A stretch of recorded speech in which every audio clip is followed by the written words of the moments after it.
Егер ең танымал футболшылар мен олардың жаттықтырушылары бір үйде өмір сүрсе, ойыншылар сыпайылық дегенді ұмытса, және аяқтаушылар Реалға ауса беруін тоқтатса қалай болады? Бұл чемпиондар шоуы.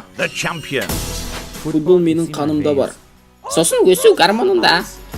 Джон Терриді ұмытыңдар. Құрбыларыңызды ұрлайтын мистер менмін. Қойыңдар, бұл маусым хайкендікі. Гарри, қайталаш түк ұқпады. Қойыңдар, бұл маусым хайкендікі. Дублер шақырыңдар шудан да. Біліп қойыңдар, бұл маусым Харри Кейндікі.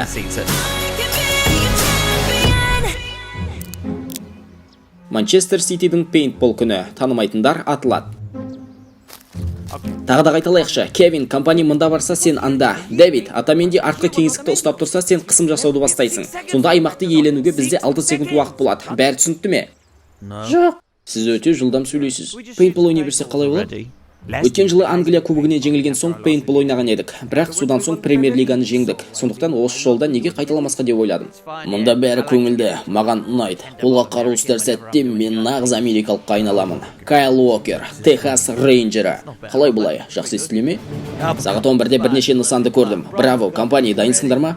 Мен мұны істей алмаймын. Қоя бер, біз жай ғана көңіл көтеріп жатырмыз ғой. Жоқ, істей алмаймын. Тіземді ауыртып алдым. Ауыртарлық екен. Бұл әшейін пейнтбол шарлары. Жоқ, екінші тіземді ауыртып алдым. Жігіттер, келді олар. Жылдам қарымта шабуылға кірістік. Тоқтай тұр. Қызыл түсті біз қолданбаймыз ғой. Бұл не? Ливерпуль. Клоп.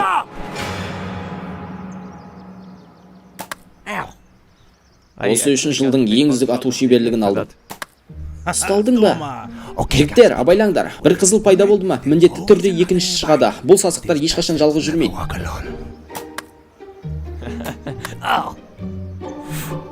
Кевин.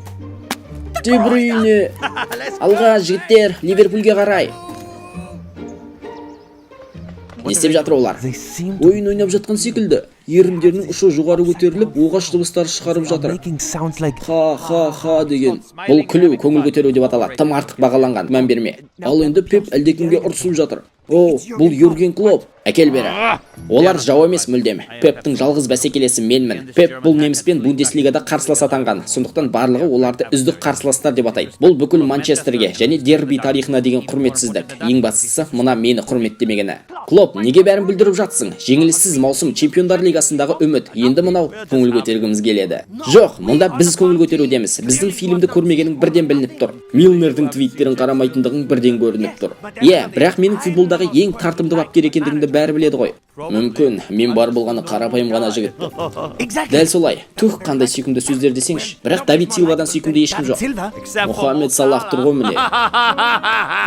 Шынымен де, сен менің ең басты жауымсың. Ақылы тасыған неме. Ал сен менің басы жалтыраған Барселона. Құдайым-ау, аймаласуларың ғана қалды. Бір-бірлеріңе жау емессіңдер. Жауларың менмін. Әрқайсысыңа дұшпанмын. Мен ол басты назардағы. Жозе, сенің жауың мен боламын. Жоқ, тек сен емес.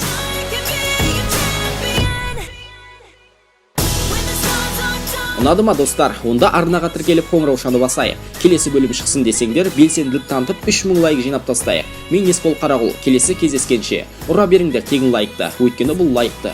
Қалай кетті?